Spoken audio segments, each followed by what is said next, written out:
Boa noite a todos. Frederico, muito obrigado pelo convite. Já quero desde o início demonstrar meu apoio pelo núcleo. Sinceramente, fiquei muito entusiasmado com a ideia. Estive aqui com o Eurico discutindo a questão da reforma tributária na quinta-feira passada e fiquei simplesmente encantado pelo núcleo, pelas ideias no núcleo. Era uma coisa que realmente faltava no Brasil. Eu vou contar um pouquinho para vocês, mas senti muito falta de um apoio como esse quando estive recentemente discutindo a questão da reforma tributária, assessorando o deputado Sandro Manuel em Brasília. Uma das coisas que me chamou muita atenção aqui na fala do professor Bottalo, além da capacidade dele de discursar em público e de dar em pé de todos nós, foi ele contar um pouco sobre as histórias dos escritórios de advocacia e que a maioria dos escritórios, principalmente se a gente buscar aqui 20, 30 anos no passado, entendia direito tributário como uma atividade de contador.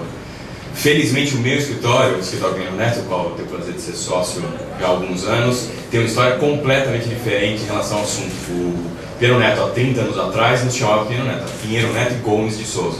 Rubem Gomes de Souza era sócio do Pinheiro Neto, a gente tem isso tudo registrado na nossa memória, nós temos vários projetos dos códigos tributários, além do Código Tributário Nacional, ainda registrados nos nossos arquivos lá. Agora, na comemoração do Código Tributário Nacional, pensamos muito em publicar uma obra sobre o assunto, mas acabamos desistindo por falta de tempo de organização de todo o material que nós temos no escritório. Há algum tempo devemos retomar para realmente divulgar todo esse material que nós temos lá. Mas realmente lá no escritório, além então da advocacia empresarial, da advocacia tributária, nós temos um culto pela ciência tributária com um determinado pragmatismo por funcionar dentro do escritório de advocacia.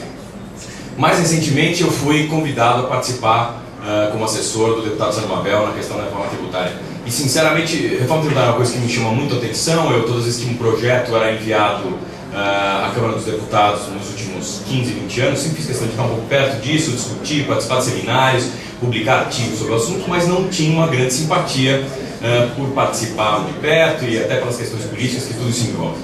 Dessa vez, o convite foi um pouco insistente, eu resolvi deixar um pouco de lado o escritório pelos últimos 8 meses, um ano, e resolvi participar ativamente da questão do projeto de reforma tributária, e no começo nem para apoiar publicamente o projeto, mas para entender melhor quais eram as discussões e eventualmente poder contribuir do ponto de vista de pesquisa e melhora de algum tipo de texto do nosso dispositivo constitucional. Uma das coisas que eventualmente eu verifiquei que já imaginava é que se discute a reforma tributária grande parte do tempo se achando uma série de coisas sem qualquer tipo de estatística e geralmente com uma grande dificuldade de convencer a opinião pública de que está sendo feita alguma coisa para melhorar o país.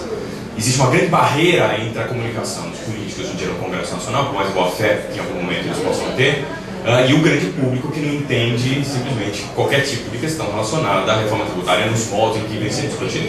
Eu tive a oportunidade de escrever um artigo para o Valor Econômico no mesmo ano que dizia exatamente isso. Parece que ter uma reforma tributária hoje em dia é uma coisa privativa de uma determinada casta. Parece que só tem 40, 50, 100 pessoas no país que conseguem debater esse tipo de coisa. Toda vez que o assunto ficar nas mãos, que o debate ficar nas mãos de tão pouca gente num país tão grande, fica bem evidente que esse assunto não tem muito futuro. Quer dizer, toda vez que a opinião pública não compreende exatamente que mudança, qual é o impacto exatamente no bolso, é um assunto que não tem muito condições de ir para frente. Eu sempre falei isso do deputado Sandro Mabel, e eu fiz questão de todas as vezes incentivá-lo a publicar textos, e ele tem um grande apego ao projeto, efetivamente, ele participou muito ativamente disso, e o meu último grande incentivo era a criação de uma cartilha para que a população pudesse entender um pouco melhor o assunto. Mas, especificamente em relação ao tema da reforma tributária, isso que me chamou muita atenção. Eu tive a oportunidade de viajar a Nova York, a Paris, para fazer palestras sobre o assunto, e eu gosto de falar isso todas as vezes que trato do assunto da reforma tributária. Quando nós fomos organizar os dois eventos, um deles pela Câmara Americana em Nova York, o segundo pela Embaixada Brasileira no país, a primeira reação das pessoas que iam cuidar da organização era no sentido de que um evento como esse não teria qualquer tipo de audiência. Tema tão técnico, tão difícil, relacionado ao Brasil e tudo mais. E para minha surpresa e para a surpresa dos organizadores, realmente os dois eventos estavam completamente lotados de pessoas.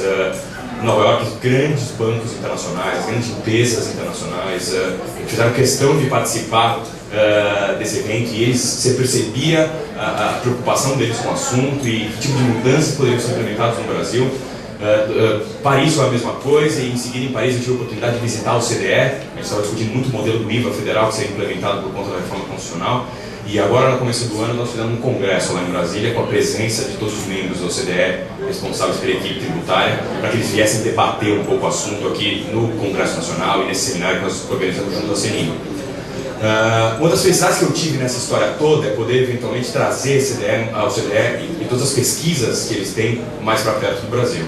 Sinceramente, dava um pouco de vergonha de falar como brasileiro, e nós tínhamos vários responsáveis, várias autoridades públicas nesse evento, e toda vez que um representante da OCDE falava sobre algum tema relacionado à reforma tributária, ele trazia pelo menos uns 20 slides de estatísticas tributárias e comparações do mundo inteiro.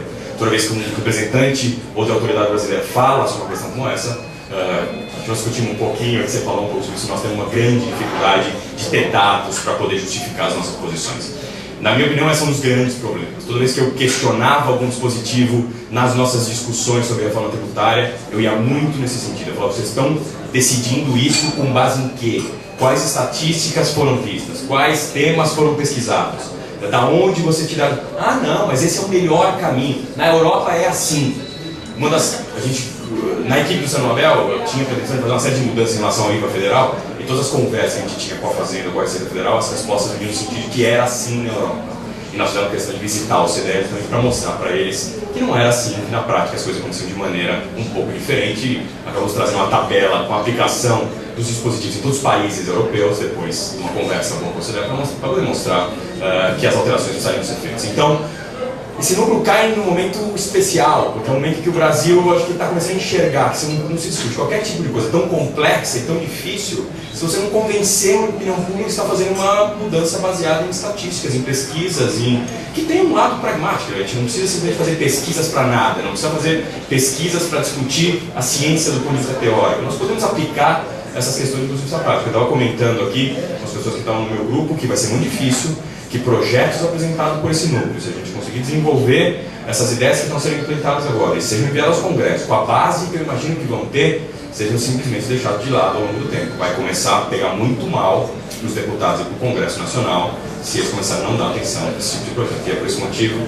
Eurico, que eu acho que você está tomando uma grande iniciativa, a opinião pública vai ficar do seu lado, os especialistas da área vão ficar do seu lado, porque todo mundo, no fundo, quer o desenvolvimento